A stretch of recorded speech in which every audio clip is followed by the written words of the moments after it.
Chapter 6 of Sri Ramana Gita. What is Manonasha, mind destruction? Kavyakanta.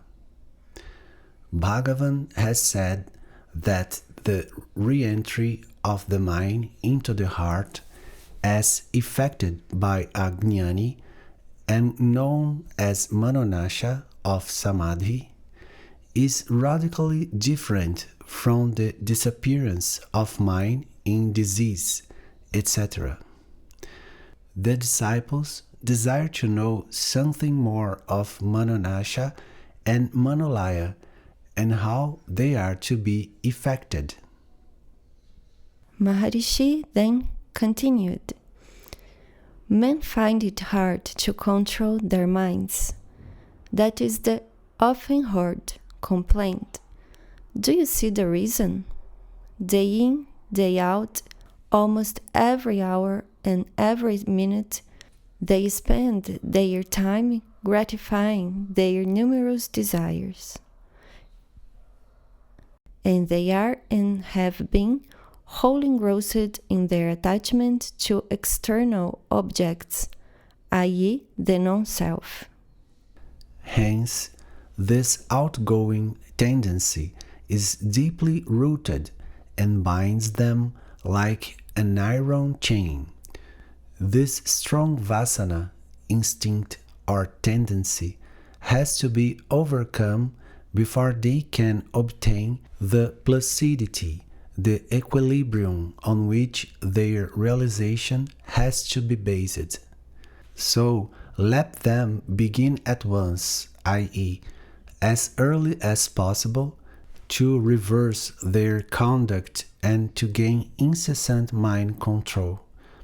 Let them try to ride the mind and drive it to their goal, instead of allowing it to run away with them in any and every direction driven by desires.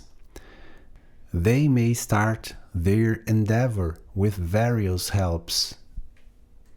The first help for mind control that is usually suggested to an aspirant is pranayama, breath control or breath regulation. The mind, like a monkey, is usually fickle, restless, fretful, and unsteady. As you tie up and restrain the monkey or a ball with a rope, so you may still the mind by regulating and holding the breath. When the breath is so restrained, the mind gets calm and its activities in the shape of thoughts cease. When there's no thought, the jiva's energy runs back into the source whence all its energy issue, i.e., into the center, the heart. Next, proceeding to consider the methods of securing the retention of breath, kumbhaka, we note these various methods suggested or employed. The first and simplest course, the Rajamarga, is simply to will the retention of the breath and rivet the attention on it. The breath then stops at once. At first, this riveting of attention and willing may involve strain and fatigue, but this must be overcome by incessant practice till the willing and attending become habitual. Then the mind is quite relaxed when it thinks of kumbhaka, and you are at once holding the breath, and the mind lies narcotized and stilled like a charmed serpent. There are perhaps some who find that the above course does not suit them. Let them try, if they choose, another method, that of Hatha Yoga, which also achieves kumbhaka with enormous strain and struggle.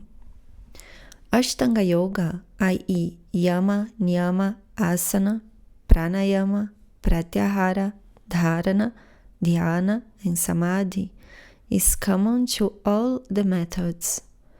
The chief characteristics of Hatha Yoga are its adoption of bandhanas, mudras, and shatkarmas.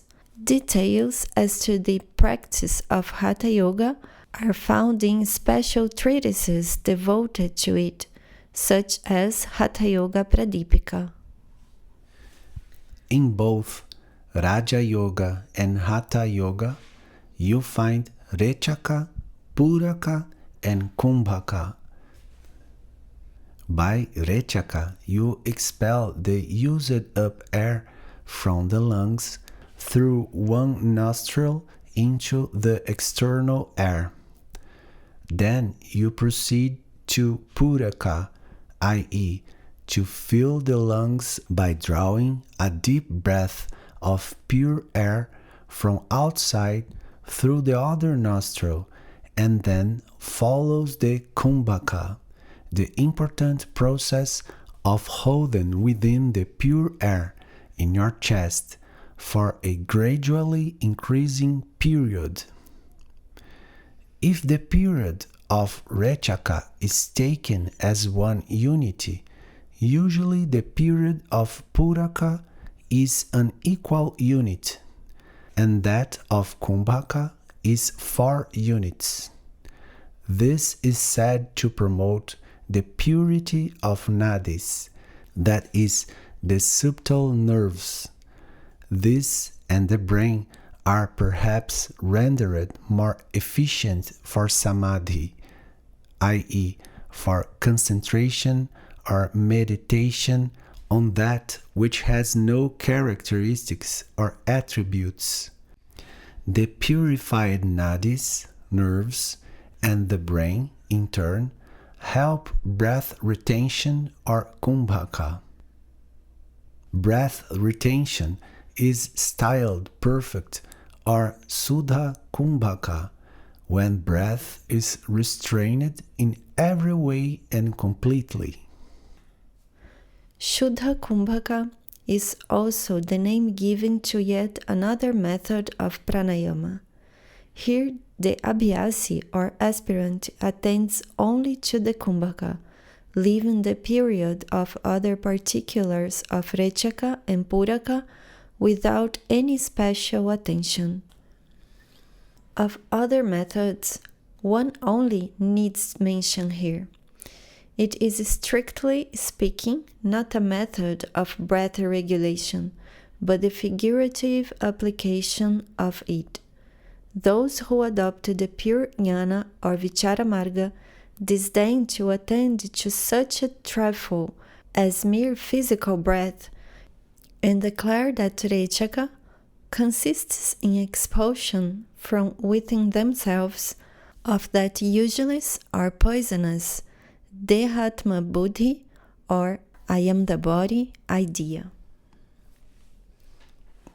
Puraka, or the filling in or drawing in of pure air into the system, consists, according to this, in the seeking and obtaining of light when they inquire into the self, and kumbhaka, i.e., the holding of pure air within and absorbing the same, consists, in their view, in the sahaja sthiti, i.e., the state of realizing the self as a result of the inquiry aforesaid mentioned. Still, others adopt the method of mantra japa, i.e., the incessant repetition of mantras, sacred sounds, to obtain manolaya. As they proceed incessantly with the repetition of the sacred mantras with full faith and unflinching and unbroken attention, the breath, though unattended to, gets harmonized and in due course is stilled in the rapt attention of the mind. The individuality of the mind is sunk in the form of the mantra.